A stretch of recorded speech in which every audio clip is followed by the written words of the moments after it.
وحلمي ده حلبان برخة جامع بطون ويسنا داوع سو غاري وحلمي ده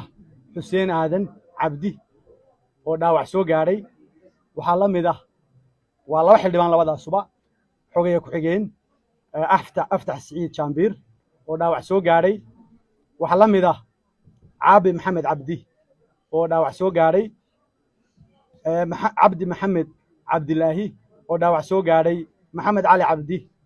iyo Marwa Xaliimo Xayd Xamse Maxamuud Ismaaciil Cabdiladiif Xuseen intaasuba dhaawac baa soo gaaray waxa sidaa la mid ah maxamed dhamme iyo cali axmed oo iyaguna dhaawacyo fudud soo gaareen waxa la mid ah xogaye cawil galayd oo isna dhaawac soo gaaray gacanta xabad kaga dhacay isna xabadnoo lagu dhuftay dadka noocaasa iyo inta aanu aqoonsanay ama na soo gaadhay intaa na soo gaadhay waa intaa wixii kale na soo gaadhana dib baanu warbixinteena ka soo sheegi doonaa waxa la xidhxidhay nambar badan ayaa la xidhxidhay intaasna na soo gaadhay xildhibaan Salibaan Food xildhibaan leh immunity waan dhibaato geysan waa la xidhay wasiir hore Cabdilaahi Cukuse waa la xidhay xogeeye Maxamed Faarax xogeeye arrimaha gudaha waa la xidhay xogeeye Cawil Galayd isaga dhaawacaas soo gaaray laakiin markii dambe waa la soo daayay Cabdiraxmaan Rooble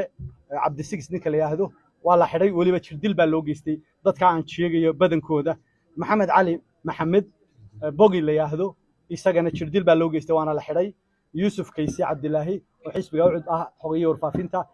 jirdil waa loo geystay waana la xidhay intana soo gaadhay waa inta xaq looguma laha in dadka muwaadiniinta ah ee dareenkooda muujinaya in